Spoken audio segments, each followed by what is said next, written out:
Xin chào mọi người, thì mình là Tuấn đây. Chúc mọi người một ngày vui vẻ, nhiều năng lượng ha. Và hôm nay Tuấn đang có mặt tại Bình Dương để chuẩn bị quay review cho anh chị em một tiệm thủy sinh cũng rất là đặc biệt. Và đặc biệt là anh chủ tiệm ở đây cũng là trưởng chi hội thủy sinh Bình Dương. Bây giờ mời mọi người theo chân mình ha. Let's go. Thì đây là tiệm thủy sinh Koa Aquastic các bạn ha. Chuyên thiết kế thi công hồ thủy sinh, hồ cá rồng, cá coi, vân vân. Có địa chỉ là 67 đường Đông Tắc, Tân Đông Hiệp, Dĩ An. Và có website, số điện thoại trên đây các bạn ha, 0987000375. Xíu nữa mình sẽ để ở trên video cho các bạn dễ xem ha. Rồi, đây là cũng là văn phòng chị hội thủy sinh Bình Dương luôn. Bây giờ mình đi vào mình kiếm anh Cường các bạn ha. Ý, anh Cường kìa. Hello anh Cường. Chào Tuấn. 1 năm rồi anh em mới gặp lại. Các bạn nhớ anh Cường đợt mà cuộc thi mà thủy sinh setup layout trên Bình Dương thì anh em mình gặp nhau. Hôm nay thì có hẹn với anh Cường lên đây chơi, rồi cái mình lên sẵn mình quay cho anh chị em xem luôn.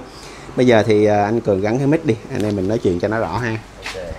Rồi sẵn tiện cái cuộc gặp mặt hôm nay của anh em mình thì không biết là anh Cường có thể dẫn em và các bạn đi tham quan cái cơ sở của mình không? Đầu tiên thì anh sẽ dắt em đi vô văn phòng chi hội của mình ha. Dạ. Để mình tham quan trước. Thì anh giới thiệu đây là chi hội thủy sinh Bình Dương, mình có một cái văn phòng ở 67 đường Đông Tác này. Thì anh mời em với mấy bạn vô nha. Dạ. Đây. Áo chi hội thủy sinh Bình Dương ha, uy tín ha. Wow, cái hồ đẹp quá. Đây là mấy cái hồ mà trưng bày ở sảnh chi hội thì nó có nhiều cái phong cách natural. Dạ. Wow, đẹp quá. Xanh tươi anh ha. Trong hồ này mình có cá cảnh nè các bạn, có cá nè, có ốc nè, có nhiều thứ ha. Ở cái hồ này thì nó có cần cầu kỳ lắm để coi cây bên trong nó sống không anh? Cái hồ này thì thật sự ra nó cũng không cầu kỳ lắm nếu mà em hiểu được về thủy sinh. Dạ. Thì thứ nhất là mình cần có đèn để dạ. Nó quang phổ cho cây, giúp cây nó quang phổ. Cái thứ hai là cần CO2. Dạ. Thì thật ra có nhiều bạn chia sẻ trên cái nhiều hội nhóm hay là các trang mạng thì thật ra cây nó không cần CO2 là không đúng, mà nó cần lượng ít CO2. Em có thể nuôi cá thì cá nó sẽ phát thải cái CO2 để cây nó sử dụng. Đó, thì một hồ thủy sinh thì mình sẽ bao gồm có một cái lọc ha. Wow. Một cái lọc nè, một cái bình cung cấp CO2, một cái đèn và phân nền. Phân nền thì nó ngoài việc nó cung cấp dinh dưỡng cho cây, nó còn control pH. Control pH để cho cái độ pH nó thích hợp, nó không cứng nước hoặc là nó bị axit. Để cây nó có thể phát triển. Rồi cái thứ ba nữa, một cái quan trọng là quạt. Tại vì cây nó sẽ sống ở môi trường là nó cần nhiệt độ mát tí, nhưng mà nhiệt độ Việt Nam mình nó hơi nóng thì nó làm cho cây nó khó phát triển, nên mình phải gắn cái quạt. Còn nếu mà em không gắn cái quạt thì em có thể sử dụng cái chiller này. Nhưng cái chiller này thì ở Việt Nam nhiều giống như là máy lạnh anh ha. Ở chiller này ở Việt Nam thì nó nói chung giá thành nó còn cao. Nên là nhiều bạn người ta sẽ khó đầu tư được. Cái này nó hao điện không anh? Cái này nếu mà một chiller này thì bên anh chạy điện nó tầm 300.000 tháng. 300.000 tháng? Đúng rồi. Chi phí nó tầm 24 luôn. Đúng rồi, mình sẽ chạy 24 luôn. Cũng được mà ha. Em nghĩ nó 1 triệu mấy 2 triệu một tháng giống máy lạnh mình chứ. Nó không. Ở cái hồ này mình nuôi cây anh hả? Cái hồ này là anh đang khi mà mình làm cái hồ thì có lũa này thì mình cần phải xử lý lũa. Xử lý lũa rồi mình mới vô cây. Thì cái hồ này là anh đang xử lý lũa xong rồi thì anh đang chuẩn bị vô cây. Thì vô cây mà khi mà em vô cây thì cái giống những cái cây này lá cạn nè, thì khi mà mình vô nước á, mình nên thả nó vô vậy nè, thấy không? Mình thả vô vậy này để cho nó quen đi từ cái cây cạn, nó quen đi cái môi trường nước, từ từ thì mình mới dán xuống, mới hình thành một cái hồ như vậy. Chứ em dán xuống khi mà còn cạn mà em dán xuống liền á, thì cái cây mình nó sẽ dễ bị rửa, nó bị chết. Nó có cái quy trình của nó. Hay quá ha. Ở trong cái hồ kia là mình mới làm anh hả? Đúng rồi. Thấy nó còn vàng vàng á. Cái hồ đây là giống như nãy anh nói nè. Khi mà cái hồ mà em mới vô nước á, thì đa số mấy bạn chơi lũa cũng hay hỏi anh nè. Thì chơi lũa tại sao cái hồ em nó bị vàng nước, về là do lũa nó ra. Thì cách xử lý nước cho mình á, thì Nếu mà mình không gấp á, thì mình có thay nước mỗi ngày thì lũa nó sẽ tiết ra cái màu đó, thì từ từ nó sẽ hết. Hoặc là em có thể bỏ cái vật liệu lọc sulfuren vô cái lọc, nó sẽ xử lý được cái màu lũa này cho em. Nhưng mà như vậy thì thí dụ như mà mấy bạn mà bạn không có rành về nó đó anh, thì mình có cái bộ giống như khi mình làm mình có xử lý sẵn luôn không? Đúng rồi, tụi anh thường sẽ xử lý sẵn cho khách. Còn không, nếu mà không xử lý được cho khách thì tụi anh sẽ đưa tài liệu cho khách để xử lý, hoặc là tụi anh sẽ có những cái quy trình của tụi anh là hướng dẫn khách phải làm như thế nào mỗi ngày.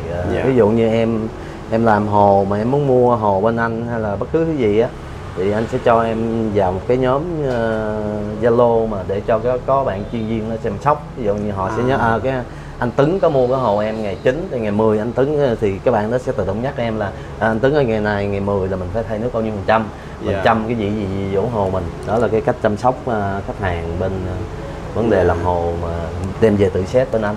Cũng quy mô anh ha. Ngoài hồ này ra mình còn cái hồ nào nữa anh? Cái hồ Thông Cảm. Em thấy cái bên kia nó có một cái gì đó cũng đẹp đẹp kìa. Cái hồ này là dạng bạn đang set up cho khách. Thì bạn đang bắt đầu vô nền, vô cát và bắt đầu vô cây. Tức là mình làm một cái layout thô như vậy trước. Đúng rồi. Sau đó là mình xử lý nước như cái đó. Xử lý nước xong, sau khi mình xử lý nước xong bắt đầu mình rút nước ra. Bắt đầu mình sẽ vô phân nền. Mình vô cây. Tùy theo phù hợp theo từng cái hồ. Thì cái hồ này bạn đang làm. Cái này mình gọi là layout rừng anh hả? Đúng rồi, cái layout rừng. Còn bên này là mình gọi là cái gì anh? Cái layout này thực sự ra nó là cái dạng hồ này nó kêu bằng dạng salo. Thấy cái hồ này nó sẽ ngắn hơn ha không? Salo này nó sẽ kết hợp với cây cạn ở trên. Dễ thương cái quá. Cái hồ này là cái hồ nuôi tép. Đẹp quá. Cái hồ này thì mình làm bao nhiêu ngày tuổi rồi anh? Cái hồ này anh làm được 3 tháng em. 3 tháng rồi. Đúng rồi, cây bắt đầu nó phát triển. Hèn gì cây xanh tươi quá ha. Đẹp chứ, em thích cái kiểu hồ dạng như vậy nè. Nhìn nó cảm giác nó giống như là một cái khu rừng mini vậy đó. Đúng rồi. Thì khi mà mấy bạn làm cái hồ salon này á, thì mấy bạn nhớ một điều là khi mình muốn làm mà lấy cái hiệu ứng nước long lanh á, thì mình sẽ chơi cái đèn gọi nè. Cái đèn gọi này là nó làm hiệu ứng nước long lanh. Đúng rồi, đèn gọi này khi mà nó chiếu xuống nè, em thấy không? Cái hiệu ứng nước long lanh nó chiếu xuống khi mặt nước của mình nó chuyển động á, thì nó sẽ tạo cái hiệu ứng là khi mà ở cái phòng tối, ở đây là tại vì đang ban ngày, khi mà phòng tối mình tắt hết đèn á, thì hiệu ứng long lanh nó sẽ xuất hiện ở vòng vòng đây, thì nó sẽ cảm giác nó ấy. Nhưng mà nếu mà tạo hiệu ứng nước đó, thì mình phải xài đèn gọi nha. Chứ mình xài mấy cái đèn máng là nó không có tạo hiệu ứng được đâu. Tại vì cái đèn gọi nó có cái bi cầu ở đây nè, nó gọi thẳng xuống. Còn cái bên này là bao nhiêu ngày tuổi anh? Cái bên đây thì anh làm được 4 tháng rồi. 4 tháng. 4 tháng mà nó đẹp vậy. Đẹp dã man ha.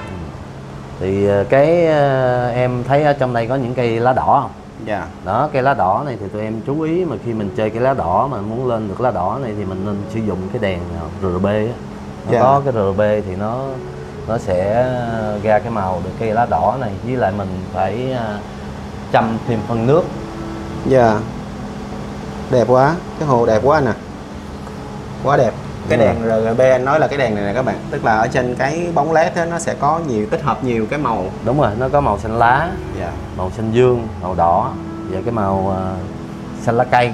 Thì nó kết hợp ra thành màu trắng. Thì em thấy màu trắng thì thật sự nó kết hợp nhiều màu, nó làm cho cái hồ cá của mình nó nhìn nó xanh tươi, nhìn nó đẹp hơn các bạn. Đúng rồi. Và thật sự là nếu mà một người mà chưa có chơi thủy sinh bao giờ, khi mà nhìn vô cái hồ như vậy nè thì thấy rất là mát mắt ha, rất là đẹp ha. Và chơi những cây lá đỏ này thì ngoài sẽ sử dụng đèn RGB nữa, thì bên anh còn sử dụng cái phân nước. Phân nước này là của CP ha. Mình phải có phân nước vô thì cái liều lượng thì ở trên cái chai phân nước người ta cũng có cung cấp. Hay quá. Ngoài cái khu vực này ra, khu vực văn phòng chi hội này ra thì mình còn cái ở đâu trưng bày nữa không anh? Cái đây là văn phòng chi hội, thì bên phải của anh em mình đi ra đó là cửa hàng. Cửa hàng mà nơi anh làm việc, nhưng mà anh không phải là chủ nha. Anh chỉ là thiết kế ở đây thôi. Bây giờ anh em mình ra tham quan ha. Chết rồi, nãy em lỡ giới thiệu anh chủ cửa hàng rồi. Thôi kệ đi, mình làm chủ một bữa đi. Wow, đẹp quá các bạn. Đây là một cái hồ mà bên anh thiết kế sẵn nè. Dạ. Cái hồ này thì lúc mà em dòm vô là em thấy nó giống một khu rừng đúng không? Dạ đúng thì rồi. nó kêu là hồ thủy sinh phong cách rừng. Đó. Dễ thương ha. Ở những cái hồ như vậy thì mình nuôi được cái con cá nè, mình nuôi được tép nè. Đúng rồi. Mình nuôi được nhiều loại nữa ha. Đúng rồi. Nhưng mà mình thả nó đông không? Mình thả nhiều không? Thường một cái hồ thì anh khuyên luôn á, thì tụi em nên nuôi 2 lít nước cho một con cá. Ví dụ như cái hồ 40 30 30, em lấy 40 30 30 chia lại cho 1.000 rồi xe cả lít nước. Mình có công thức tính. Đúng rồi, mình bắt đầu chia 2 nữa, có nghĩa là 2 lít cho một con cá thì mình chia 2 nữa thì ra số cá cho mình nuôi. Thì theo cái công thức này thì nói chung đó là chỉ là cái kinh nghiệm cá nhân của anh thôi. Đó thì theo công thức này thứ nhất là làm cho cái hồ mình lúc nào nó cũng duy trì được cái trạng thái ổn định, vì nó đủ tải cho một cái số lượng cá đó, chứ em nuôi nhiều quá thì giống như là mấy cái lọc hay này nọ nó không đủ với cái tải cho cái đàn cá của em, thì lâu ngày nó phát sinh vấn đề, nó cũng làm mất đẹp cái hồ thủy sinh mình đó. Rồi. Ở đây là cái hồ mà tụi anh set up theo cái kiểu là khi mà có nhiều phân khúc thì ở đây đó là một phân khúc kêu bằng phân khúc layout công nghiệp. Có nghĩa là mình sản xuất hàng loạt. Còn những cái hồ mà nãy em quay trong kia thì nó là theo cái phong cách là không phải công nghiệp, có nghĩa là mình sẽ có thể set được cái này, không thể set được cái khác. Còn đây là layout công nghiệp. Ở đây là giá thành của nó anh hả? Đúng rồi. Ô, rẻ nữa ha. Ở đây anh có ghi chi tiết là ở trong đây nó bao gồm có cái gì nha các bạn. Đúng rồi. Rồi có loại gì như thế nào, rồi tiền bao nhiêu, số lượng bao nhiêu, rồi ra tổng thành phẩm ở đây. Rất là chi tiết. Đây là lần đầu tiên mình thấy một cái hồ thủy sinh mà người ta làm một cái vai giá chi tiết như vậy, để các bạn thấy rằng là cái tiền mình bỏ ra nó hợp lý. Dạ đúng rồi. Chứ thật sự là bình thường thì em cũng đi thấy những cái hồ thủy sinh thì em thấy là người ta để ví dụ chung là 2 triệu, 3 triệu. Đúng rồi. Ở đây thì tụi anh ở đây thì tụi anh bán cái gì cũng vậy, tụi anh sẽ ghi giá công khai hết.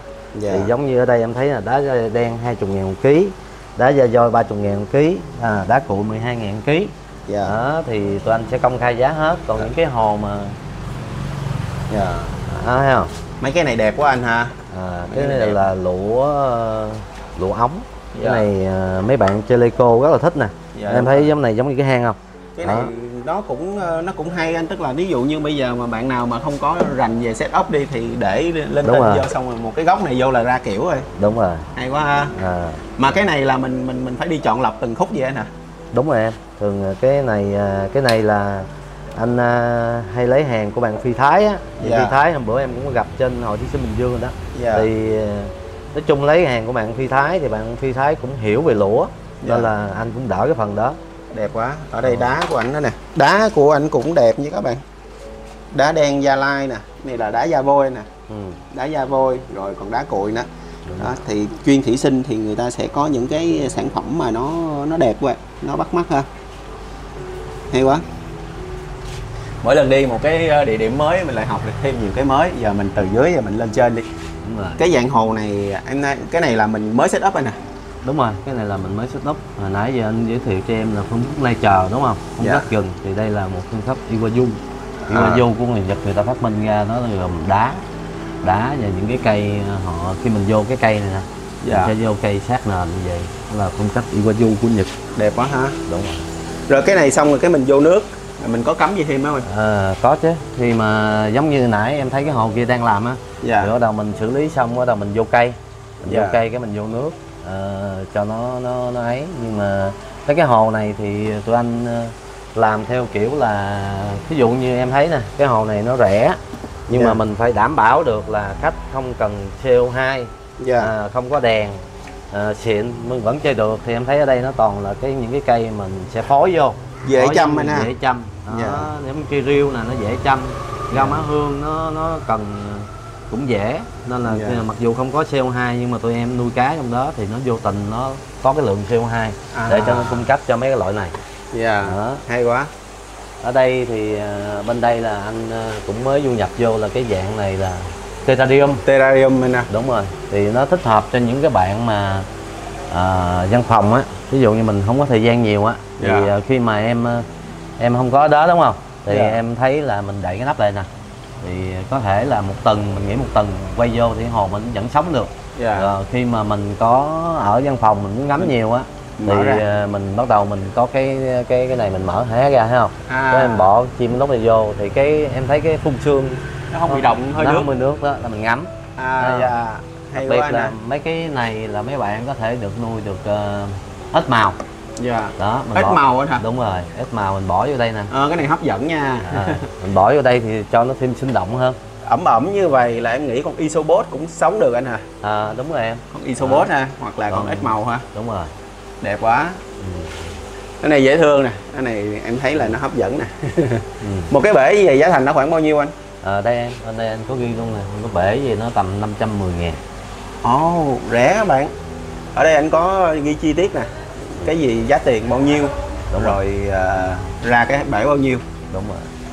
Ủa tính ra là cái này anh chỉ có tiền của cái sản phẩm trong hồ này thôi chứ đâu có cái tiền công làm vậy? Đúng rồi, thì thường những cái em biết đó, thì có những bạn mà người ta đam mê sinh. Dạ. Thì anh sẽ hướng dẫn cho những bạn đó làm. Dạ. Hướng dẫn cho mấy bạn đó làm theo đúng các quy trình thì thứ nhất là anh muốn tạo cơ hội cho bạn đó có thể tiếp xúc được cái nghề của bạn đó và nâng cao tay nghề bạn đó, thì anh sẽ làm những cái bán hồ mà không phải là mấy bạn đó làm mà anh không kiểm tra. Anh sẽ kiểm tra đạt yêu cầu rồi thì anh cho trưng lên bán, nhưng mà bù lại thì mấy bạn đó sẽ không lấy tiền công, vì em biết không nghề thì đâu có tiền công. Dạ. Thì nó sẽ được lại một cái đôi bên, có nghĩa là bạn có cơ hội để học hỏi và khách hàng có cơ hội tiếp xúc với những cái sản phẩm mà không phải tốn tiền công.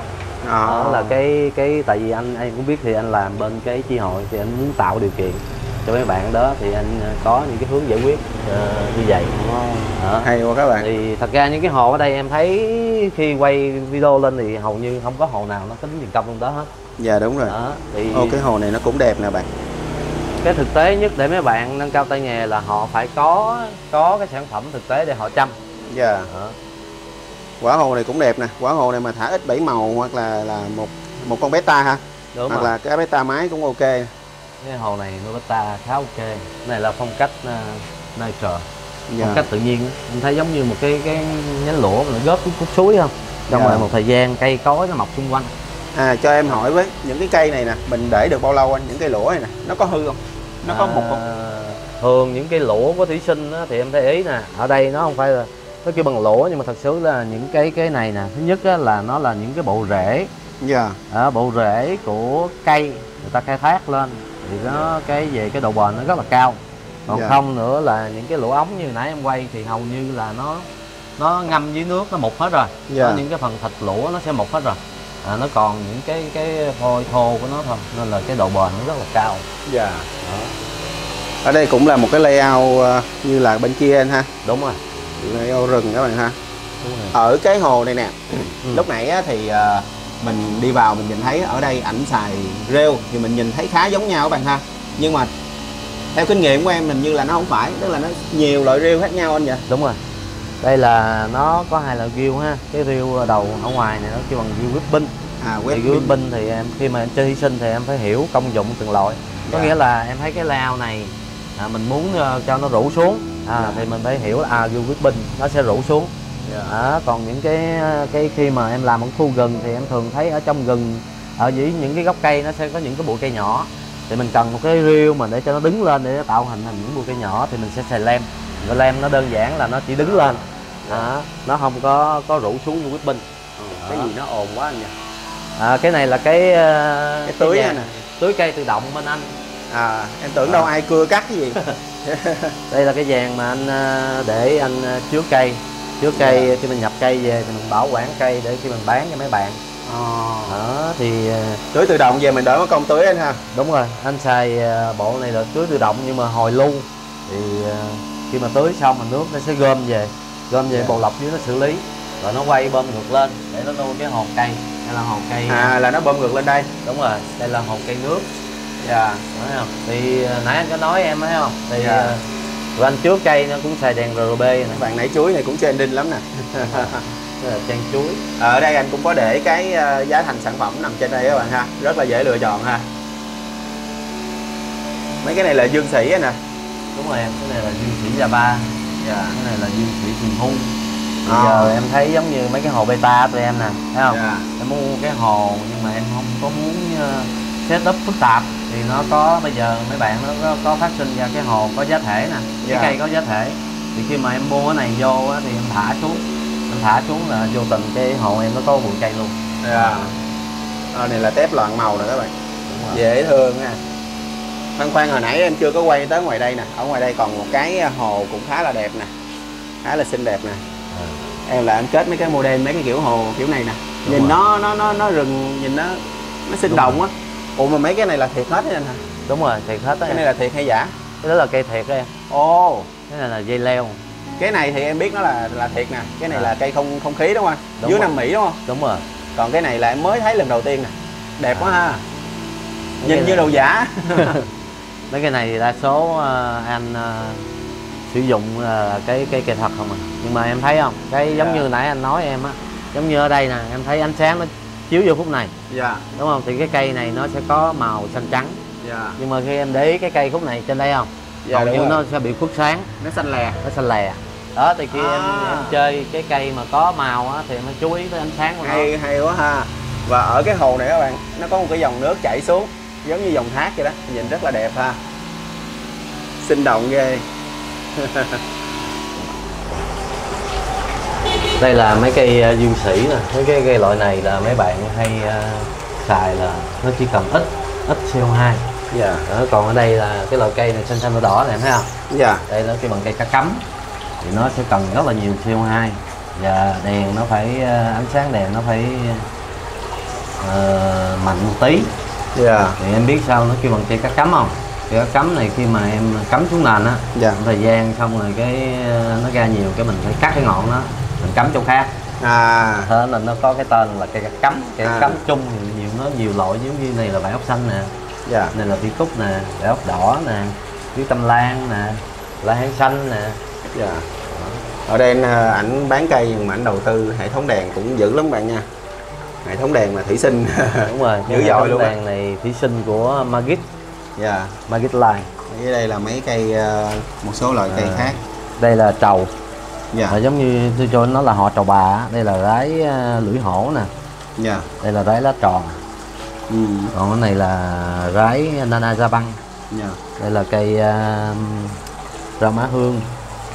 Đây là gái Nana thường, Nana lá vàng. Còn đây là nó kêu bằng Nana da băng luôn.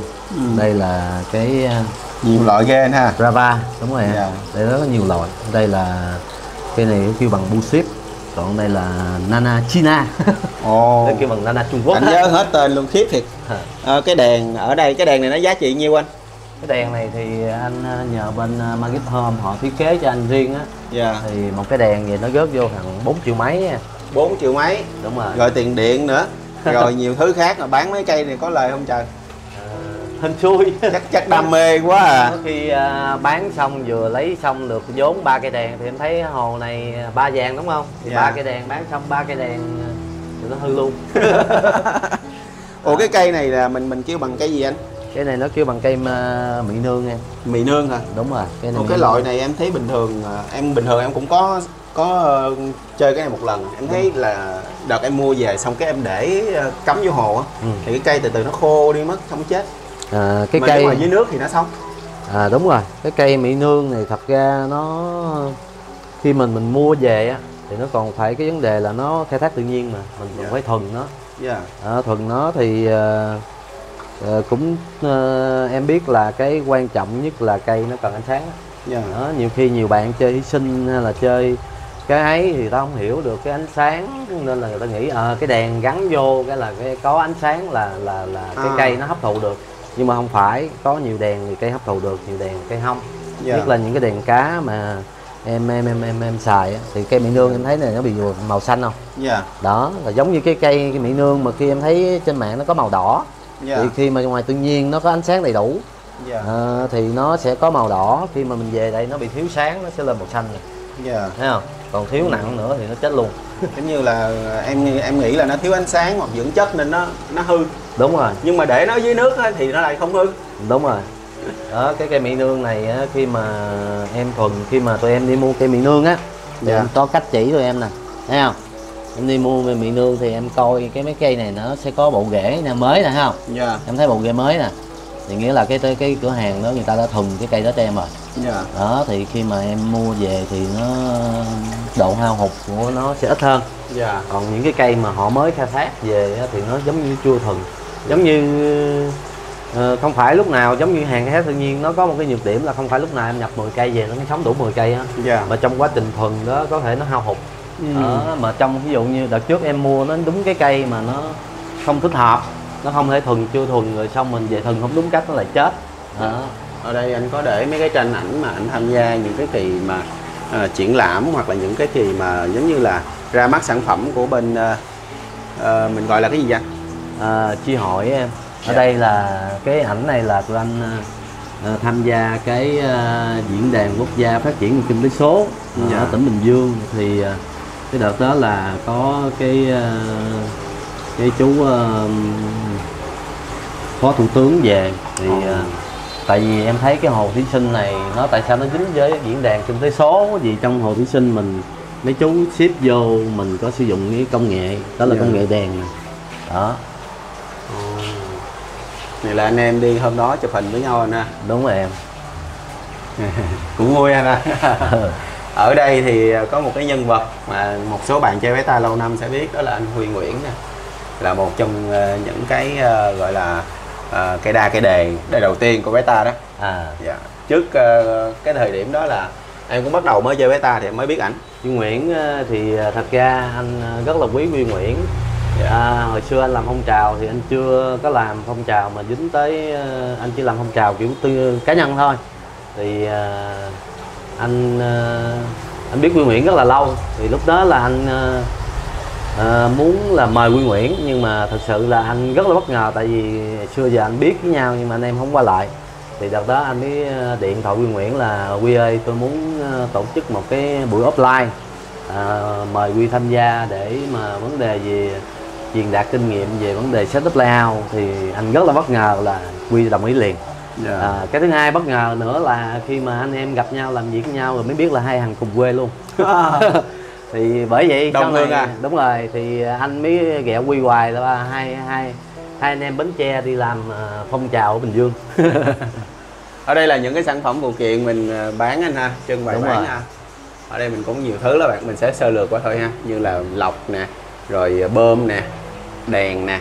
Ở dưới đây thì có những sản phẩm vi sinh ha, vi sinh hoặc là sản phẩm bổ trợ như cốt nền nè, vi sinh nước nè, pha xếp của cái này là của HRBO. Đúng rồi, sản phẩm này bên HRBO họ mới ra. Dạ. Còn đây là một cái sản phẩm nữa, nó cũng giúp cho anh em xử lý cá mới về. Thì cái này thì sau này anh sẽ làm một cái clip setup cái hồ, xong rồi mình chăm cái sản phẩm này vô và thả cá luôn, để cho anh em trải nghiệm về cái độ hiệu quả của cái sản phẩm này. Ở dưới đây thì mình có cát này nè, hay là phân nền? Cái này là phân nền em, cái này là phân nền của Việt Nam, phân nền ếch Mekong. Ếch Mekong. Đúng rồi. Còn đây là phân nền của Nhật, phân nền ghét. Dưới thì mình đây có sỏi ha. Đúng rồi, ở đây là mình có gốm ceramic, rồi sỏi, rồi cái này là cát. Anh cũng xài gốm ha, em tưởng đâu là mình chỉ xài sỏi cát rồi thôi chứ. Có những cái hồ mình cần ở dưới cái đậu thoáng, thoáng dưới cái lớp nền đó, thì mình có thể xài gốm hoặc là xài nhâm thạch. Tại vì cái hồ thủy sinh mình ở dưới mình cũng cần phải có cái độ thoáng nhất định. Nó là như vậy. Ở đây thì mình có vi sinh ha. Đúng rồi. Multi-BO, HRBO ha. Rồi dress code ha. Đúng rồi. Bionox nè. Nói chung em cũng rành khá là thức ăn cho cá nè. Đúng rồi, thức ăn cho cá. Thức ăn cho cá. Đúng rồi, đây là một cái thương hiệu họ mới làm. Thì bữa giờ anh cũng test thấy khá ok. Cái tên này nó na ná với lại HRBO nè. Đúng rồi. Phát xếp. Cái phát xếp này là cái thương hiệu của họ, còn HRBO phát xếp là có nghĩa là một cái dòng sản phẩm thôi, chứ họ cũng là thương hiệu của nó là HRBO. Cái này là của bạn Awanufa. Đúng rồi, Nguyễn Thái Phương.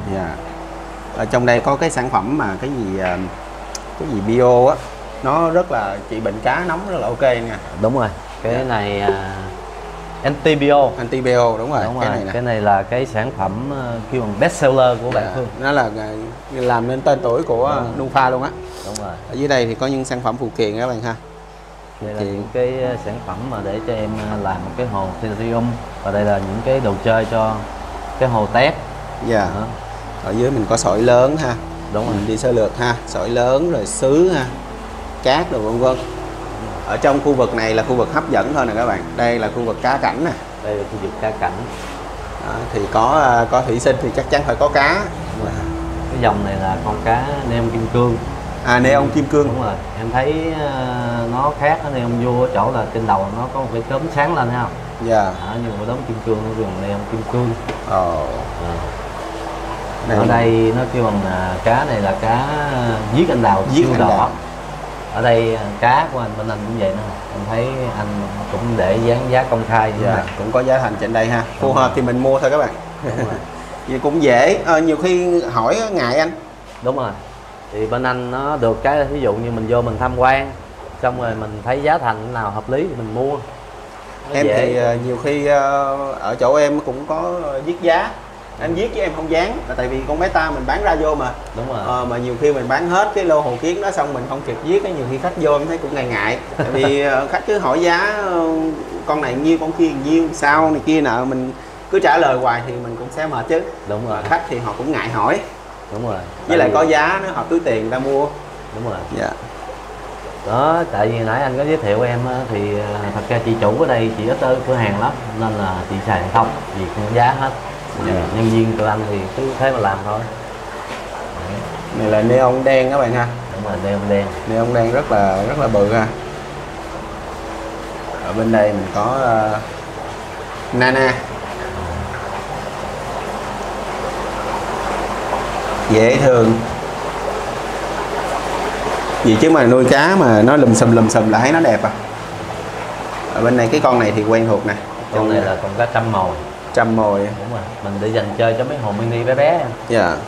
Góc dưới này mình có cầu bồng. Cầu bồng xanh. Dạ. Cầu bồng xanh hay kêu bằng cầu bồng Việt hay là Rambo cũng nó đó. Dạ. Ở góc dưới này mình có Secan. Secan thì có giá 5.000. Và trong đây mình có con ốc ăn ốc Helena nữa các bạn thấy con Helena không? Đây là con Helena nè. Đó, những cái con mà nằm phía dưới đó là con Helena.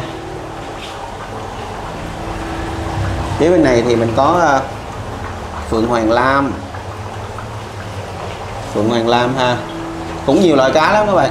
Phượng Hoàng Lam có giá thành trên đây các bạn ha.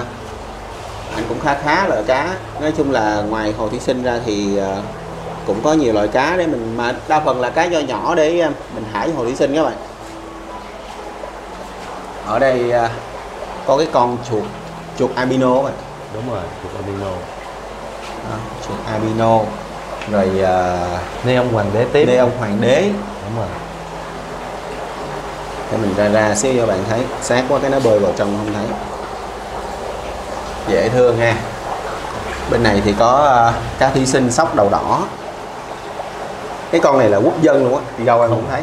Mà nó đẹp à, nó bơi theo đàn á.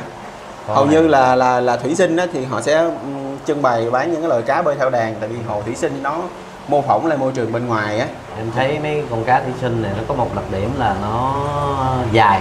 Dạ. Tròn dài thì nó là họ cá lòng tông á. Dạ. Thì họ cá lòng tông nó có đặc điểm là nó sẽ đi theo đàn. Dạ. Mà hồ thủy sinh của mình dưới là nó không phá cây, nên hồ thủy sinh của mình họ rất là thích chơi những cái dòng cá họ lòng tông để nó bám đàn. Dạ. Nó tạo một cái hiệu ứng qua lại như vậy trong cái hồ thủy sinh mình, nó rất là sinh động mà nó không bị, nó gom lại, nó không bị phá những cái cảnh quan trong hồ. Dạ. Đó, với lại cái thứ hai nữa là cá thủy sinh thì bên anh cũng lựa chọn lắm, bên anh lựa chọn những cái dòng nào nuôi được thủy sinh thì tụi anh mới bán, tại vì anh xác định là mình chuyên về thủy sinh. Dạ. Nên là tụi anh sẽ bán những cái dòng mà đảm bảo cho khách là thả vô hồ thủy sinh mình nó sẽ rất là ok. Dạ. Còn những cái dòng cá khác thì mấy dự án đó chắc cũng có, nhưng mà từ từ. Neon xanh. Đúng rồi, neon xanh đẹp quá bạn. Đúng là cái nuôi cá, cái đèn nó quan trọng ha. Cái đèn nó rất là quan trọng. Đèn mà mình không có thể hiện được cái độ đẹp của con cá, mình thả vô hồ là nhìn chất quất liền. Các bạn thấy này neon mà bơi nhìn giống như là giống như một cái bóng đèn bơi trong nước vậy đó, dễ thương ghê. Dưới đây mình có cánh tiên ha. Đúng rồi, cái này có cánh tiên tím. Cánh tiên tím. Cái này nó cũng chơi thủy sinh, nhưng mà anh khuyên mấy bạn là nên nuôi những cái hồ top view, có nghĩa là view mình dòm từ trên xuống á. Thì cái độ đẹp của các cánh tiên nó sẽ thể hiện được nhiều hơn là mình nuôi. Tại vì ở trên xuống mình sẽ thấy được cái cánh tay các bạn. Đúng rồi, cái cánh tay bơi đó. đúng rồi. Ở dưới này thì mình có ốc ha. Ốc này là ốc Nerita em. Nerita này. Đúng rồi, Nerita này là Nerita thịt vàng. Em thấy cái hồ Nerita thì nó có hai loại nha. Một loại thịt vàng này nó không đẻ trứng nè, em thấy cái hồ anh chứa nó không có đẻ trứng thấy không? Nó có một cái hồ, cái loại mà có vân á, đấy nó đẹp hơn nhưng nó là đẻ trứng. Mình nuôi mấy cái loại đó thì nó vô hồ mình đẻ trứng thì nó hơi xấu. Nerita nó là 500 đồng một con. 500 đồng một con thôi. Đúng rồi. Wow. Cái Nerita này á, em thấy nó có cái loại nó bò ra ngoài anh. Hay là con nào nó cũng bò ra ngoài? Thật ra là khi mà mình mua về thì mình phải thuần. Mình phải thuần một thời gian rồi mình bán cho khách thì nó mới không bò ra ngoài. Chứ không là nó vẫn bò ra ngoài bình thường. Tại vì nó chưa quen á. Hồi đó em có biết đâu, cái em đi mua cái ông đó nói là cái loại này là cái loại không bò ra ngoài, giá nó cao hơn cái loại là bò ra ngoài. Cái mình nghĩ là nó có con nó bò ra ngoài, con không bò. Không, cái đó là một thế em thấy không? Em thấy mà cái ốc Nerita này em thấy có mấy cái con mà nó bu dưới không? Dạ. Đó thì thường anh bán cho khách thì anh sẽ ưu tiên vớt những cái con bu dưới trước. Cái này là thịt về các bạn. Thường là Nerita mình thấy sẽ đen đen giống như con ốc lát á. Đúng rồi, con đó thì em nuôi thì em thấy coi chừng nó bị đẻ trứng nha, trứng trên bám trên cái hồ xấu. Dạ. Ở đây thì mình có hồng mi Ấn Độ. Mấy bạn này thì bơi lẹ lắm, cấp kỳ luôn á. Mà con này nó cũng bự á. Đúng rồi, bự. Nó xây nó to lên màu. Dạ. Tiếp theo mình có gì ta? Ở bên đây đây, mình có đây là tới dòng cá nhập nè em. Đây là con bóng panda, bé xinh xinh thấy không? Đó, cái dòng này mình có thể nuôi được những cái hồ chung với tép nè. Dễ thương các bạn ha. Em thấy ở đây có hang tép không? Thấy hang tép không? Ở trong đó có hang tép. Đó thì khi trong quá trình anh làm á thì mấy bạn hỏi anh cái câu rất là nhiều: anh ơi, bóng panda có thể nuôi được tép không? Đó thì muốn trả lời cho câu hỏi của mấy bạn á, thì giống như tụi anh kinh doanh thì anh phải đi trước, đó là mình phải test trước. Đó, em thấy tép nuôi chung với bóng panda không? Nhưng mà nó con tép lớn thì nó không ăn, mà tép nhỏ nó ăn không anh? Tép nhỏ thì thật sự ra là nó cũng khó lắm em. Tại vì cái này á, anh nói luôn là tép nhỏ mà khi nó sinh ra thì bản thân cái mắt thường mình không thấy được, mình chưa thấy được nữa, thì nó rất là nhỏ như sinh vật phù du á. Thì anh nghĩ theo cái này là cái nhận xét cá nhân của anh thôi nha. Thật sự mà để mà nuôi tép mà muốn sinh sản thì không nuôi chung với cá. Nếu mà chung với cá thì xác định luôn là chắc là sẽ ăn. Tại mình còn không thấy mà. Nó nhỏ lắm, bé xíu xíu à. Đây là con này vàng đài hay vàng thái anh? Cái con này là vàng đài. Vàng đài em thấy ở trên sống lưng nó thì nó sẽ có một cái sọc, nó sọc mà nó có ánh ánh lên thấy không? Thì hai bên hông nó là nó sẽ trong, nó có màu vàng trong. Ở trên lưng nó có một cái sọc dài kéo dài nó phát sáng ra thì nó kêu bằng vàng đài. Cái thứ hai nữa, cái vàng đài thì cái xay của nó sẽ to hơn vàng thái. Cái bạn này như bạn có ôm trứng nè. Đúng rồi. Bạn này ôm trứng nè. Dễ thương nè. Cái tụi này quay cực lắm anh. Tụi này ở nhà em đợt trước em bắt về em chơi á. Mỗi lần quay nó là phải kiếm cái lens macro. Đúng rồi, nó hơi bé. Quay mới thấy, còn mình zoom như vậy nè thì nó cũng lật thôi à, chứ nó không có rõ ràng. Đúng rồi. Quên, con vàng này của ảnh là có giá 10.000. 10.000. Dạ. Cam sọc thì nó rẻ hơn. Đúng rồi. Ở dưới này là con tép cam. Tép cam thì nó có giá là 5.000. Cái tụi này nó nhiều tên lắm nha. Có con thì Really Cam, có con thì Cam Thái rồi vân vân. Không em, cái Really Cam nó khác. Em khi mà em nghe về tép cảnh đúng không? Em nghe về cái đầu tiên là Really thì anh giải thích luôn. Really có nghĩa là nó không phải là màu Really Cam, thì cái đầu nó cam. Xong ở chính giữa nó em sẽ thấy cái màu trong nha. Nó trong. Xong cái đuôi nó cam thì nó kêu bằng Really. Giống con dép coi đúng không? Đúng rồi, đúng rồi. Thì cái Riley á, mà Riley đỏ, Riley carbon, Riley cam á, thì nó là phân biệt cái Riley đó cộng với cái tên nó bằng tiếng Anh thôi. Dạ. Đó. Ví dụ như Riley đỏ thì Red Cherry, thì Red là em thấy màu đỏ đúng không? Dạ. Đó, đỏ đốm thì kêu bằng Red Cherry, Super Red thì thật ra cái tên tiếng Anh nó là tên, đa số là tên màu. Mà mấy con tép này nó ăn cái gì anh? Mấy con tép này thì nó ăn thức ăn riêng của nó, còn nếu mấy bạn nuôi á, thì trong quá trình nuôi mình trong hồ mình có tảo nâu á, thì con tép nó sẽ ăn tảo nâu.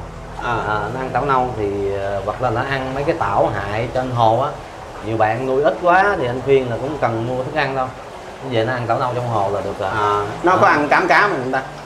Ăn chứ em, nó vẫn ăn bình thường, nhưng mà tép thì nó lại thích tảo, nó tảo hơn. Dạ. Ở đây có mấy cái bạn gì đen đen. Cái này là cá bút chì. Bút chì. Bút chì Thái. Rất là đen. Đây nè bạn tôi tới nè bạn. Dễ thương ha. Đây là tôm vượt châu Á. Tôm vượt châu Á hả nè? Đúng rồi. Sao mình kêu nó là tôm vượt anh? Em thấy cái càng trước nào? Cái càng trước nó như cái vợt á, thấy không? Đó. Vậy mình thấy cái càng trước nó như cái vợt á. Đúng rồi. Đó, thì cái con này nó to xác thì mà rất là hiền. Nó không có cái càng kẹp kiểu kia nên nó giống như là cái chân vịt bơi vậy. Đúng rồi. Lần đầu tiên em thấy. Đúng rồi. Đẹp quá, dễ thương quá. Con này là massage chứ anh? Cũng gần massage em. Gần massage em. Con này thì nói chung là nó sẽ đổi màu theo cái này theo anh biết đó nha, anh biết bên nhà cung cấp thôi, nó đổi màu theo pH. Dạ. Cái đó thì nhà cung cấp họ nói như vậy. Cái này mình không có cái plan macro, thành ra mình zoom tương đối với mấy bạn thấy nó thấy con này nó cũng hấp dẫn hả? Nó có 4 cái càng ở trên ha. Đúng rồi. Sao nó quất ha. Gọi là tôm vợt là như vậy đó, ha. em dòm cái càng nó như cái vợt thấy không? Đó theo quan sát nè. Đó như cái vợt á, như cái vợt nó kêu bằng tôm vợt. Dễ thương quá ha. Con này có giá là 75.000. 75.000. Đúng rồi. Dễ thương, hấp dẫn. Ở bên này là mình có cá chuột Mỹ với chuột cà phê bây giờ. Với là chuột cà phê. Hai loại này thì thông dụng nè. Ở đó chuột Mỹ, chuột cà phê thì có giá trên đây các bạn ha.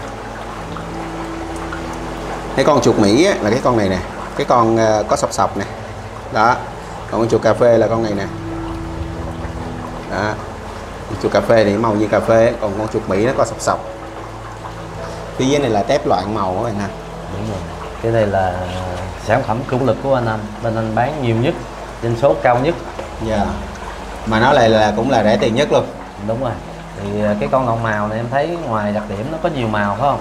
Dạ. Nó đa số là nó bị lỗi nha. Cái này là thứ nhất là tép bị lỗi, thứ hai là tép nhỏ, cái thứ ba là tép đực thì ta lựa ra, ta lựa những cái dòng đó ra ta bán lông màu.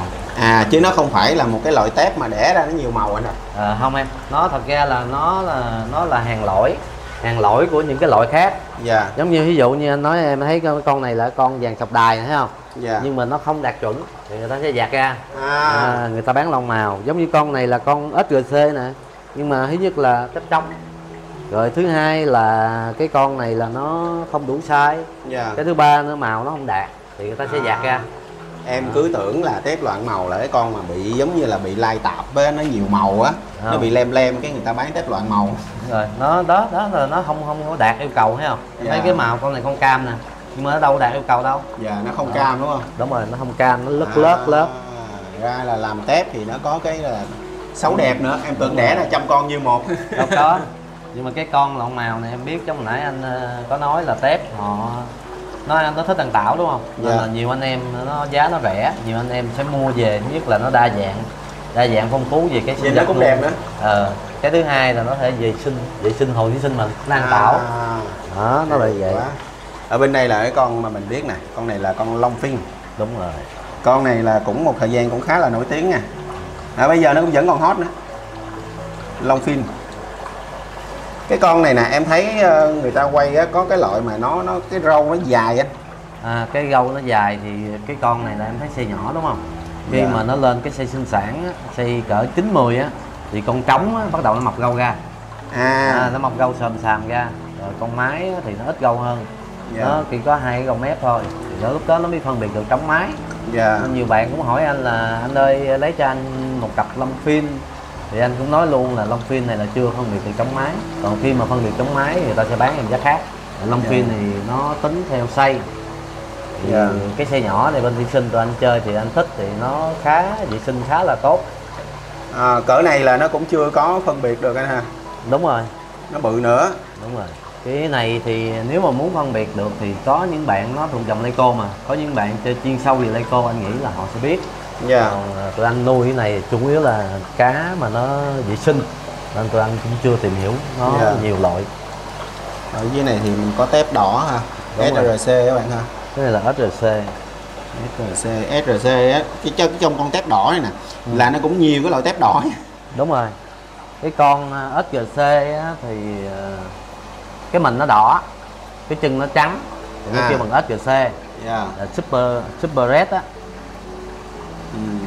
Còn loại nữa là con Fire Red. Fire Red. Đó, Fire Red thì chút anh sẽ hướng dẫn em tại sao nó kêu bằng Fire Red. SRC đây có giá là 4.000 các bạn ha. Đúng rồi. Xuống dưới, ở dưới là mình, cái này là bóng Bandai. Bóng Bandai. Cái này là bác sĩ Bandai. Bác sĩ Bandai chứ bóng Bandai là con bên kia đúng không? Đúng rồi. Bóng Bandai, bác sĩ Bandai thì nó khác nhau. Bác sĩ Bandai là em thấy là đen vàng. Còn bóng Bandai nó là trắng đen. Còn con này là con tép blue rim. Đây là con Riley nè.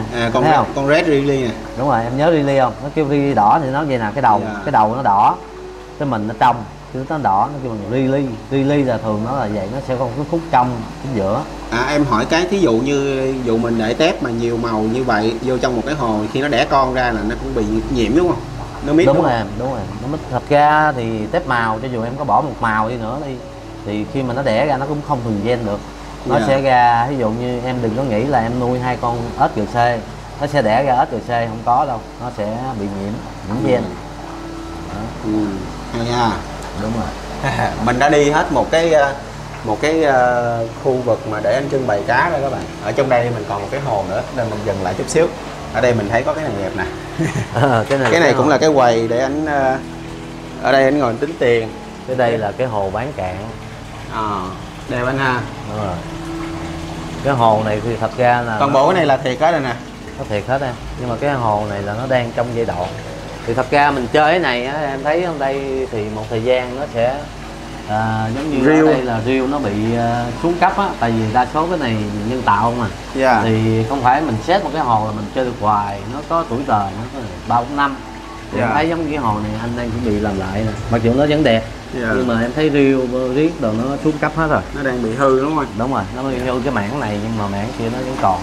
Cái này thường là cái kiểu này là thường người ta hay để phòng khách nè, hoặc là dách cầu thang rồi. Nhìn nó mát mắt.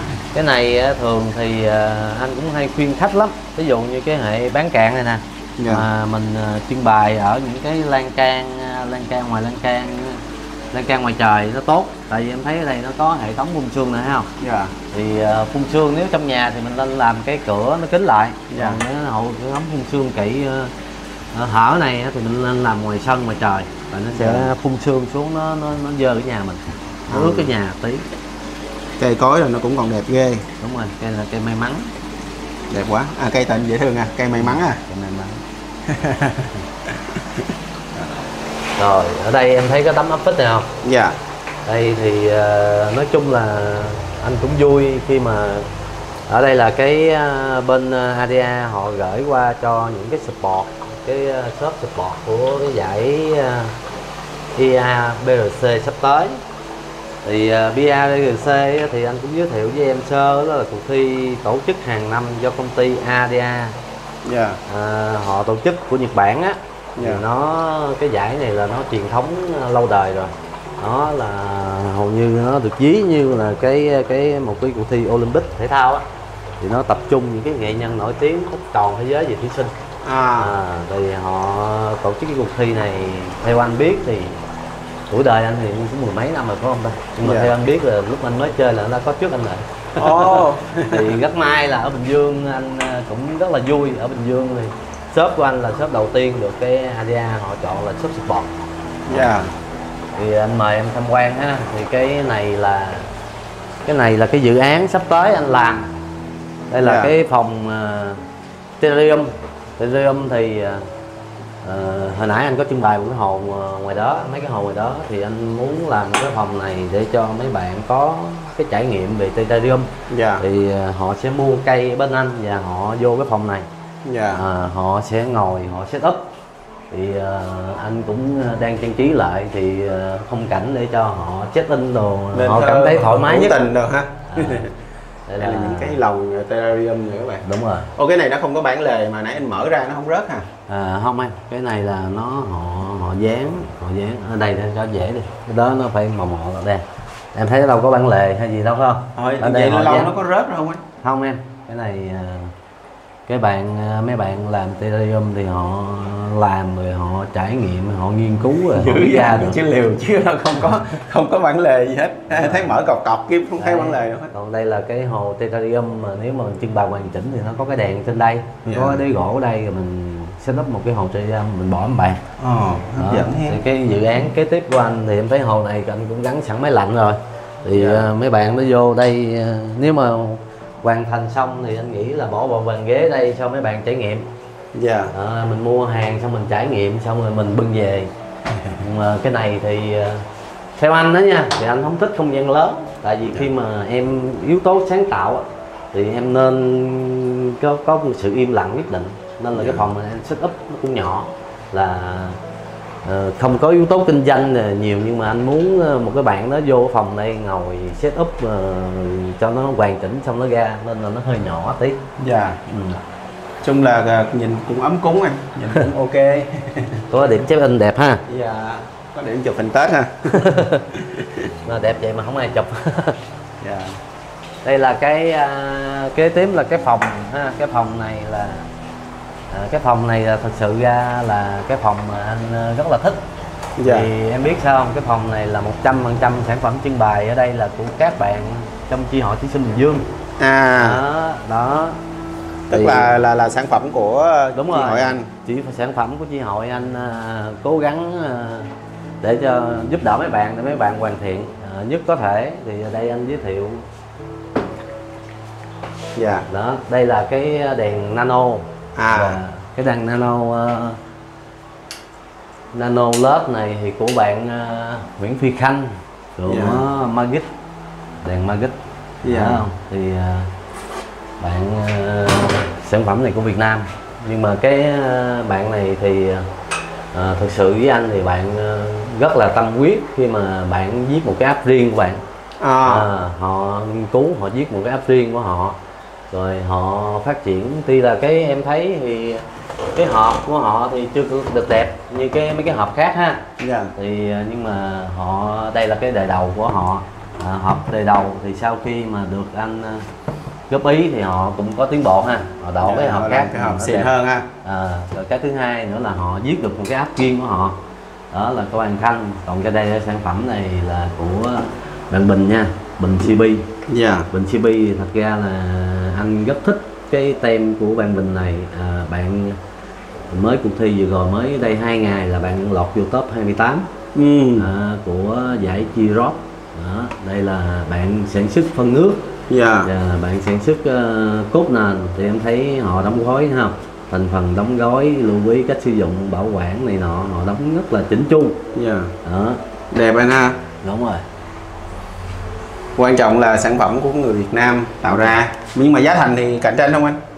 Giá thành của Bình thì nó cũng khá là cạnh tranh em, nhưng mà anh thích những cái sản phẩm của Bình vì đơn giản Bình là một người trải nghiệm. Họ đi thi, họ trải nghiệm, họ được những cái giải hạng cao quốc tế, thì em nghĩ đó, anh nghĩ đó là cái minh chứng để cho cái sản phẩm của họ rồi, đó không? Còn đây là cái lọc này của anh Quân, lọc một chút thì cũng là một cái thành viên trong chi hội.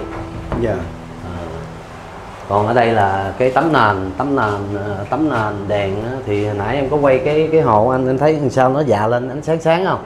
Đó thì nó có thể, thí dụ như mình muốn dán decal thì mình dán, còn mình không dán decal thì tấm nền nó hay ở chỗ, ví dụ như em có thể đổi màu được.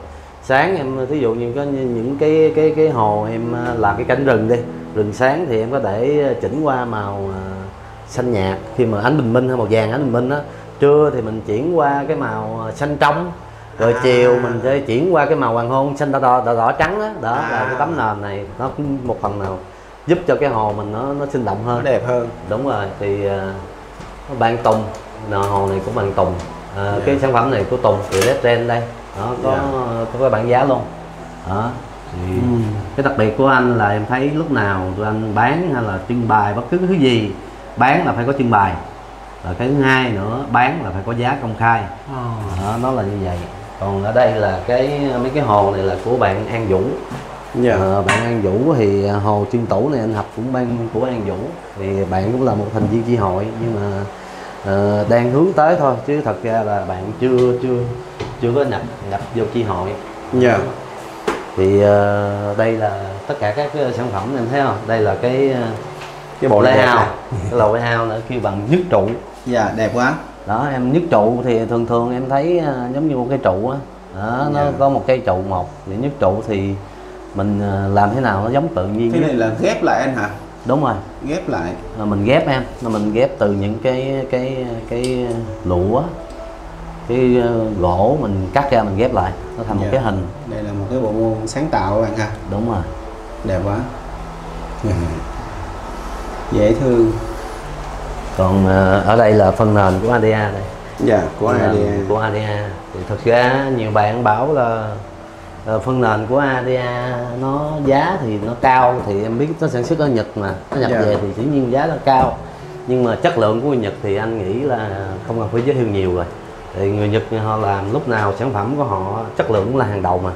Đó, nên là và một cái điều mà anh rất quý cái sản phẩm ADA đó là cái họ làm kinh doanh, nhưng mà họ vẫn tổ chức một cái giải quy mô tầm cỡ quốc tế để cho anh em thí sinh người ta tham gia vô. Cái đó là thật sự rất là hay của người Nhật, nên là tụi anh cũng muốn đi theo họ. Anh cũng tổ chức, mình cũng buôn bán, mình tổ chức những cái phong trào, những cái hội thi chất lượng. Đó, cái đó là anh nghĩ là mình học hỏi của người Nhật về cái cách họ làm. Đây nãy giờ thì em thấy những cái lao nhiều rồi đúng không? Đây cái nguyên liệu để tạo nên những cái layout đó là ở đây. Đây là cái khu vực lũa của bên anh nè. Đó. Thì bên anh có cái khu vực này là mình bán lũa ha. Thì vô đây nó có rất là nhiều loại lũa, thì tụi em vô tụi em cứ lựa mình thích cái nào thì mình lựa cái đó. Quan trọng là những cái lũa này là được lựa chọn kỹ các bạn. Đúng rồi. Nó đẹp sẵn rồi. Như là cái này là mình vừa mới nhìn vào là mình thấy ấn tượng rồi nè. Đúng rồi. Đó, cái này chỉ cần để vào hồ thôi là nó đã ra kiểu rồi, chứ không cần trang trí gì thêm ha. Bên anh có một cái đặc biệt là em biết gì không? Là bên anh ví dụ như nhiều chỗ người ta sẽ bán những cái lũa đẹp, người ta bán theo góc, đúng không? Còn bên anh là không có, anh nhập sao anh bán vậy. Cũng là bán theo ký luôn. Em thích cái góc là mặc dù anh thích cái góc là nhiều khi đâm ra nó ra hình rồi đúng không? Em vô mua nguyên góc đó xách ra cân ký cũng giống như góc kia. Hấp dẫn. Đó thì bên anh là bên anh được vậy, chứ anh không có bán góc kiểu nguyên khối. Tạo điều kiện cho các bạn chơi ha. Đúng rồi. Đây mình có rễ nè, rễ rừng nè em. Rồi. Cái này là lũa nhẹ nè. Lũa nhẹ. Đúng rồi. Cái này là sen đá thẳng nè, lũa tay cành nè. Rồi cái lũa kia là tán xương, tán quýt. Cái này là tán quýt, rễ quýt gì đúng không? Đúng rồi. Cái này là mấy bạn hay làm dạng bố cục bonsai ha. Làm cái bonsai á, mình về mình cắt ra mình làm tán bonsai nè.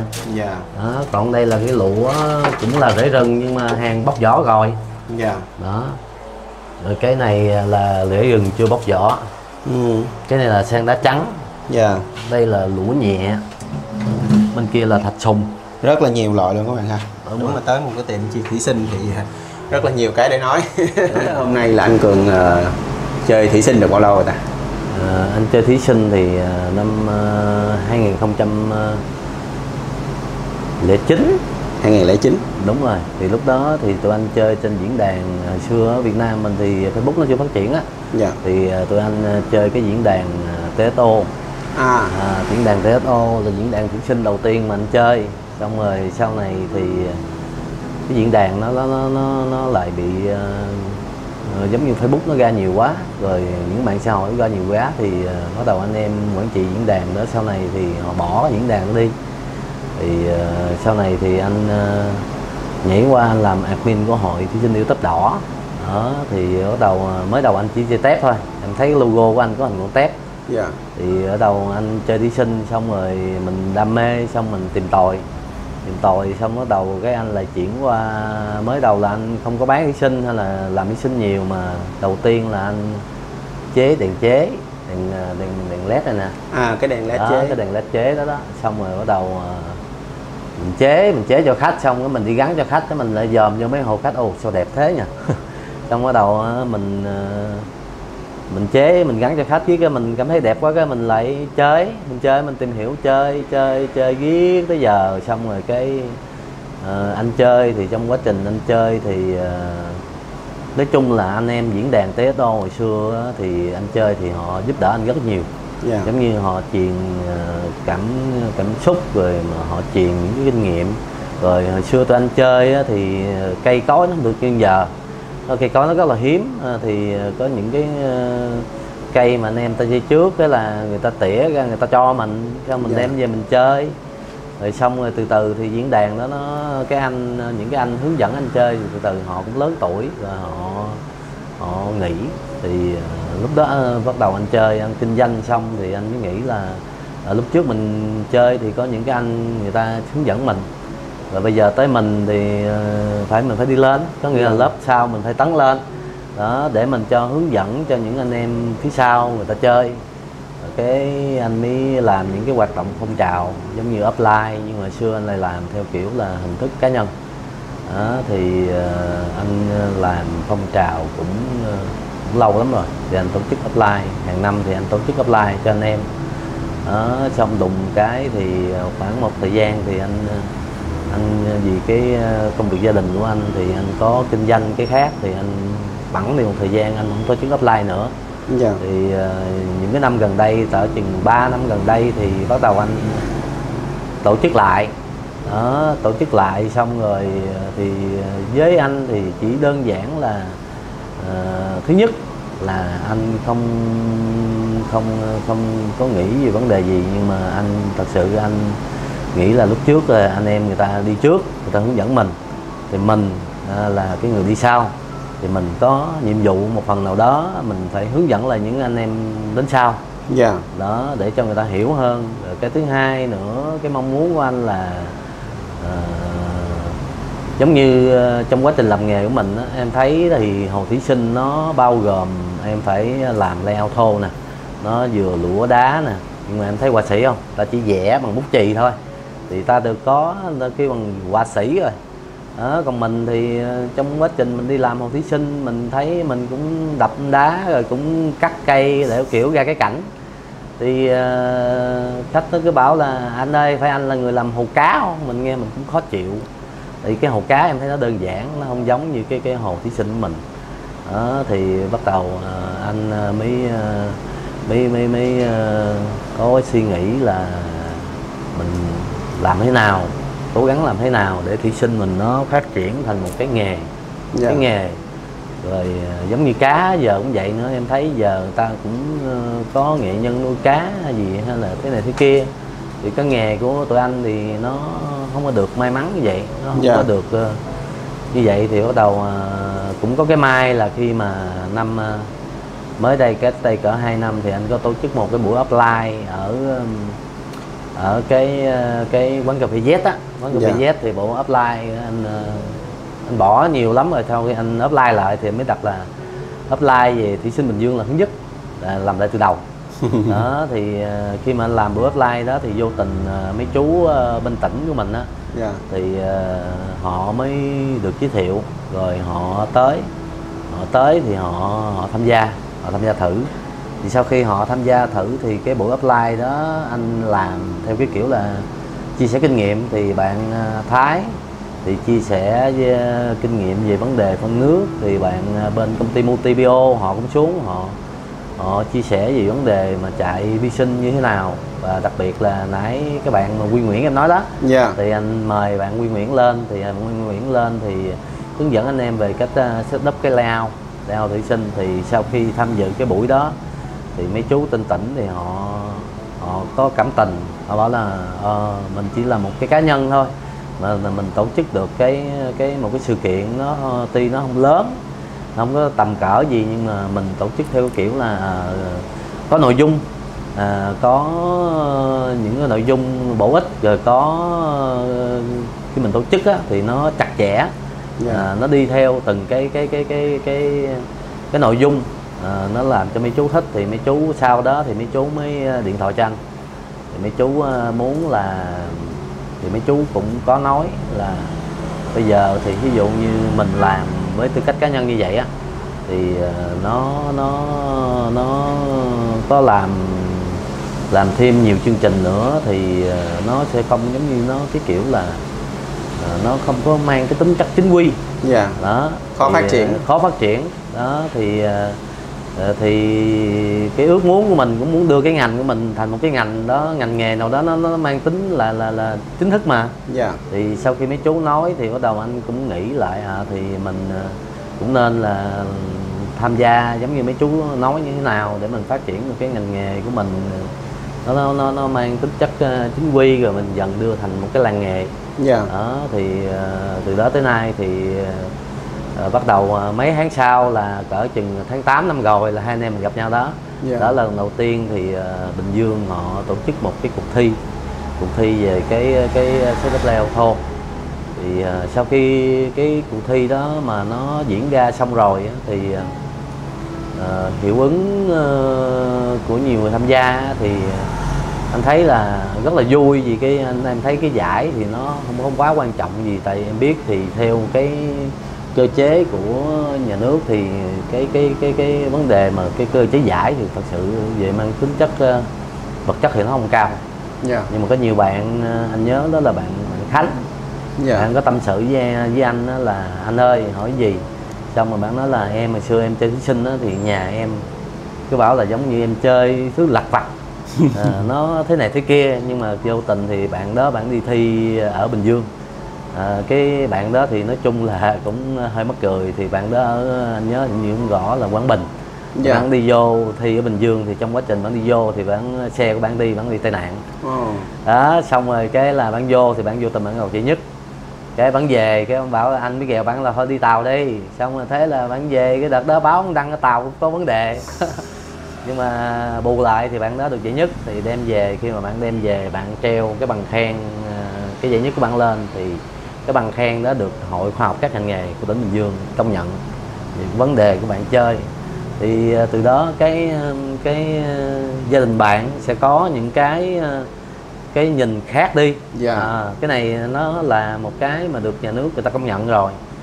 Thì khi mà tụi em chơi thì cái chơi thì nếu mà người ta nghĩ là một con chơi thôi, nhưng mà khi được nhà nước công nhận rồi người ta sẽ có nhìn khác đi. Đó, nên là anh sau khi tổ chức thì anh tâm sự với Khánh thì thật sự anh rất là vui. Mình vui được gì mà cái hướng mình muốn phát triển cái ngành nghề mình ở đâu đó mình đi đúng hướng. Với cái thứ hai nữa là khi mà anh trong quá trình làm việc thì mấy chú ở trên tỉnh á, thì nhiều khi nhiều bạn hỏi anh ơi, mình tổ chức vậy rồi mình phải đưa cho mấy chú trên tỉnh bao nhiêu cái đó là anh thật sự là anh cũng giải thích rõ là thật sự mình không đưa gì cho mấy chú hết, mà mấy chú có hỗ trợ mình về mặt bằng nè, có thể kinh phí người ta không nhiều nhưng người ta vẫn hỗ trợ kinh phí. Đó là mình làm một cái xây dựng, mấy chú góp ý mấy chú xây dựng, chứ thật ra cái vấn đề mà mình phải chung chi này là không có, đó là không đúng. Đó là anh phải khẳng định như vậy. Đó thì sau khi cái đợt đó xong thì có một cái sự kiện mà anh với Huy bây giờ rất là vui. Đó là cái sự kiện anh có chụp hình anh treo ngoài đó là sự kiện diễn đàn kinh tế số. Thì bên tỉnh sau khi mà mình trình bày hồ thí sinh mình phải có đèn mình phải giả lập ánh sáng mặt trời này nọ, rồi những cái thông số, những máy lọc, máy CO2 thì mấy chú anh tỉnh diễn đàn kinh tế số là họ triển lãm những cái ứng dụng có áp dụng công nghệ. Thì vô tình mình lại được mấy chú cho đi triển lãm, thì em cứ nghĩ vui không? Ví dụ mình là một cái chi hội hội thí sinh bé như thế, mình mới thành lập như thế, nhưng mà ngoài những cái gian hàng giống như công ty viễn thông, Viettel, Mobi đó, thì mình được vô cái đó. Thì mặc dù mình vô đó mình chỉ là một góc nhỏ thôi, nhưng mình cũng đâu đó mình cũng được trưng bày chung với một tập đoàn lớn như là mình cũng thấy vui rồi.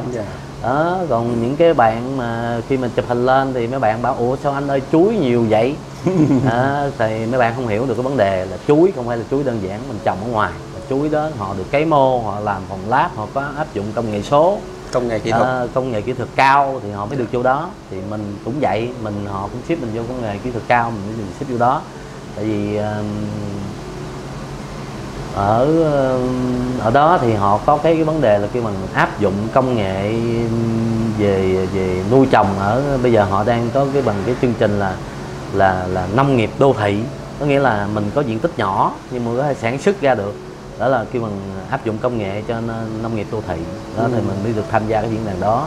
Diễn đàn đó anh với Quy đi chung với nhau thì thực sự ra thì cũng được mấy chú mấy bác, giống như được gặp mấy chú mấy bác cấp bộ nè, rồi được thực tế là được đáng lẽ ra là chú thần tượng á, Phạm Minh Chính có về nhưng chú Chính không có về, có chú của thủ tướng về. Thì đó, xong rồi cái tiếp tục nữa thì anh cũng rất là vui khi được mấy chú là quan tâm, khi mà sau đó là Vũng Tàu họ triển lãm OCAP thì mình cũng được mời đi ra đó, được mời ra đi OCAP. Nhưng mà nhiều bạn không hiểu có nghĩa là OCAP có nghĩa là cái ngành nghề ưu tiên được phát triển ở tỉnh đó, nên thành ra mình muốn phát triển ngành nghề mà. Nhiều bạn không hiểu, bảo là anh ơi sao anh đi trưng thủy sinh mà toàn chung với chuối hay là mấy cái đồ ăn thức uống. Không phải, cái đó là cái ngành nghề mà mỗi tỉnh người ta đang muốn ưu tiên phát triển, trong đó có thủy sinh của mình. Thì để ưu tiên phát triển thì em phải có thời gian để cho người ta tìm hiểu đó, thì buộc em phải làm như vậy. Nên là ngành nghề thì được ưu tiên phát triển, thì tất cả các ngành nghề nó đều có một cái gốc của nó nhỏ, để có một cái ngành nghề người ta cảm thấy người ta muốn phát triển thì người ta cho vô đó. Nên là mình thủy sinh mình chung với mấy cái kia là đa số nó không giống nhau, nhưng chỉ giống nhau chỗ là được ưu tiên phát triển. Cái triển lãm OCAP nó là như vậy đó. Thì xong rồi tụi anh lại tiếp tục là tới tháng Tết, năm Tết vừa rồi thì bắt đầu tụi anh đề xuất là mình sẽ xây dựng một cái hội hoa xuân như Tao Đàn ở thành phố Hồ Chí Minh. Thì mấy chú bảo là mình muốn xây dựng được như vậy thì mình phải thử nghiệm đó. Thì bắt đầu Tết là tụi anh đi trưng bày ở cái đường hoa tỉnh Bình Dương mình, đối diện với khu triển lãm đó. Thì sau khi mà thử nghiệm xong rồi thì rất là vui nữa là thí sinh mình rất là thành công. Người ta tham gia cái đường hoa đó, người ta tham quan rất là nhiều đó, thì bắt đầu trên thì thấy ok thôi em làm hiệu quả. Xong rồi bắt đầu đụng cái là có hiệu quả đó. Bắt đầu tháng 4 này thì em biết tháng 4 ở Việt Nam thì có một ngày lễ rất là lớn là 30 tháng 4 một năm. Đó thì mấy chú mới bảo là bây giờ thử nghiệm thành công nữa hết rồi thì bây giờ mình tổ chức một cuộc thi. Tổ chức một cuộc thi thì mình sẽ thi, em cũng đi Tao Đàn nhiều thì em biết. Thì Tao Đàn thì năm nào Tết họ cũng thi. Thì cái chú kêu là thì anh cũng tìm hiểu kỹ, tại vì ví dụ như em thấy từ Bình Dương tới Hồ Chí Minh đó, thì họ cái vị trí địa lý rất là gần đó. Rồi anh em thậm chí anh em thật ra nó mang tính là chi hội thí sinh Bình Dương, chứ thật ra là nó là chi hội thí sinh là nó không việc Bình Dương ở Sài Gòn, mà đó là do Bình Dương người ta đứng ra ta quản lý thôi. Chứ thật ra trong chi hội em thì anh Quy cũng là người Sài Gòn mà, cũng là chi hội phó mà. Đó thì anh thấy vậy anh mới tổ chức cho dịp 30 tháng 4. Tại sao? Tại vì ví dụ cuối năm thì tôi có một cái sân chơi là Tao Đàn rồi, xong rồi hết cuối năm rồi mấy tháng sau phong trào đi xuống lại có cái hội của Bình Dương thì đó, Bình Dương thi thì tìm hiểu. Sau khi tìm hiểu này nọ thì mới đầu anh nghĩ là cái hội mới đầu mình ra ban đầu thì anh sợ là mình không có nhiều người tham gia. Xong là anh mới bảo Quy là thôi tụi ông đi tham gia luôn làm thí sinh đi. Bây giờ là giống như là tụi anh thật sự ra tụi anh bị dính vô cái vai trò là giống như tổ chức nhiều quá rồi. Giờ tụi anh muốn hiểu được ở dưới người ta tham gia như thế nào. Thì mình muốn tổ chức tốt thì mình phải hiểu được tâm lý của người tham gia là người ta như thế nào. Thì tụi anh với Quy mới bàn là thôi năm nay đưa cho mấy chú tổ chức từ A tới Z, thì mình chỉ giống như về phần giám khảo thì anh sẽ ghi ra một loạt danh sách ban giám khảo đó, địa chỉ, số điện thoại đó, thì mấy chú tự quyết định muốn lựa ai làm ban giám khảo thì lựa. Đó, thì anh với Quy bỏ là nhảy xuống làm thí sinh. Thì xong rồi anh lại nghĩ tới vấn đề là giống như em thấy không, ví dụ như hai cái hồ 60 với 90 đó, thì ví dụ như hai cái hồ đó mà đem ra đi thi thì em nghĩ em lại thích, ai không thích hồ bự hơn, đúng không? Thì bản thân mình là ban giám khảo như vậy mình sẽ đắn đo liền. Người ta bưng cái hồ to hơn, công nhiều hơn, rồi đầu tư cao hơn, nên là anh mới quyết định là mình hạn chế xây hồ, có nghĩa là mình sẽ hạn chế xây 60. Tại sao chọn xây 60? Vì cái thật ra cuộc thi của anh muốn là những cái bạn mà mới chơi họ vượt qua cái mặc cảm bản thân của họ đi. Họ nghĩ là đi thi là phải đoạt giải cao, đoạt giải thấp là thế này thế kia, nhưng mà đó, anh mới mới hôm qua thôi thì Chiros họ công bố kết quả. Thì anh cũng đi thi, anh đi thi hồ 60 thì anh biết được khi mà em thi hồ 60 thì dĩ nhiên là em phải, khi mà không hạn chế xe hồ thì dĩ nhiên hồ 60 em sẽ bị thiệt thòi hơn so hồ lớn. Thì anh đạt được kết quả là hạng 401 trên 1900 mấy á. Thì anh sau khi đạt kết quả thì anh bút cái bài đó lên, anh bút để bài lên để anh nói các bạn rằng tôi là một cái gì hội trưởng nè, tôi là người tổ chức nhiều sự kiện nè, tại sao tôi đạt 400 mấy tôi vẫn đi thi, mà tôi thành công hay là thất bại hay là tôi không biết, nhưng mà vấn đề tôi vượt qua được cái bản thân của tôi đi thi được. Đó là sau khi mà đâu phải tôi lọt vô top 100 là muốn lọt vô top 100 là ít nhất tôi phải thi vài năm, tôi phải kiếm được kinh nghiệm và tôi phải chia sẻ được này nọ thì tôi mới lọt top 100 được, chứ không phải là mình cảm thấy mình làm nghề lâu rồi mình vô mình thi là mình đoạt giải, không phải. Tại vì cái tiêu chí thi quốc tế thì có nhiều tiêu chí lắm, không phải là thậm chí những bạn như bạn những người em của Quy như bạn Trương Quảng em thấy không, họ chơi sau anh rất là lâu nhưng mà họ đi thi họ đạt được cái thứ hạng rất là cao. Thì họ chịu khó học hỏi, họ chịu khó đi thi, rồi họ trao dồi kiến thức. Thì để mà chơi thí sinh được, em muốn làm được cái hồ đẹp thì dĩ nhiên em phải trước tiên em phải vượt qua cái bản thân em nên đi thi đi thi đi, có đậu không đậu thì em vẫn dư được cái kinh nghiệm đó, em hiểu được thêm về cái thí sinh của mình. Đó thì khi đạt kết quả 401 thì anh vẫn đăng lên, xong cái ông Vi chia phó anh cái lại bỏ ha vô cái là thấy mình mình trêu ổng luôn, mình bỏ vô luôn. Thì thật ra thì anh với Quy thì nói chung là tuy là cũng ít gặp lắm nhưng mà anh em thì làm việc với nhau thì rất là hiểu ý, nên là anh với Quy thì vô từ mấy vụ đó lắm. Là anh hay giỡn với nhau. Đó thì bởi vậy về vấn đề xây hồ anh thấy xong thi quốc tế xong thì mới đầu em thấy nó sẽ có những cái sao động trong cái lầu ban giám khảo, nên anh quyết định ép xây. Có nghĩa là tụi anh đi thi 644 là thôi chỉ 644 đều nhau hết. Thứ nhất là mấy anh xa đi thì 644 nhỏ dễ vận chuyển đó, thứ nhất là đỡ cho anh em về vấn đề di chuyển. Cái thứ hai nữa, khi mà chơi thí sinh thì 644 là cái hồ đầu tiên chắc chắn ai cũng phải chơi thì mình sẽ được lan rộng ra. Cái thứ ba nữa là cái phần thí dụ như em đồng xây hồ hết thì lúc đó ban giám khảo người ta sẽ dễ hơn ở chỗ là tôi chỉ quan tâm tới vấn đề là cái layout và cái cảnh trong hồ thôi, chứ không còn lan man cái cảnh ông bự ông nhỏ đó. Đó là cái là tại sao anh FC hồ là như vậy. Cái thứ hai nữa là thì em biết là những cuộc thi này thì cũng do nhà nước người ta ấy, thì anh nghĩ là tuy là số tiền nó không lớn nhưng mà anh nói thật nha, theo cái anh nghĩ á, thì không phải là theo cái này tư cách cá nhân đó thôi, thì nó tiền thì thật sự là nó quan trọng, nhưng mà em nghĩ đi, ví dụ như em đoạt một cái giải 30-40 triệu 40 triệu để em xài mấy tháng nó cũng hết. Nhưng mà em đoạt một cái bằng mà được nhà nước công nhận thì anh nghĩ theo anh vẫn thích. Ví dụ như sau này anh có con thì không, thì anh vẫn nói với con anh là ba mày xưa chơi thí sinh á nhưng mà vẫn được nhà nước công nhận là nghệ nhân, phải không? Thì mình cũng có cái gì đó mình để nói với cái lớp sau này. Thì anh thấy là ví dụ như có thể là trong kinh doanh hay thế này thế kia là mình không có cái gì đó, nhưng mà về cái phần mà làm về phong trào á, anh cũng cảm thấy vui. Vui khi mình làm một cái gì đó nó nhỏ góp phần cho cái thí sinh Việt Nam của mình. Đó là cái nãy giờ anh em mình tâm sự, đó là quá trình từ lúc anh chơi thí sinh tới giờ, rồi tới hiện tại tới bây giờ là như vậy. Cảm ơn anh. Qua những cái lời chia sẻ vừa rồi của anh thì em cảm nhận thấy anh là một người, ngoại trừ là cái việc mình mê thí sinh ra, thì anh có một cái niềm đam mê về thí sinh rất là lớn, và anh cũng muốn là cộng đồng của mình nó phát triển lớn hơn, mạnh hơn.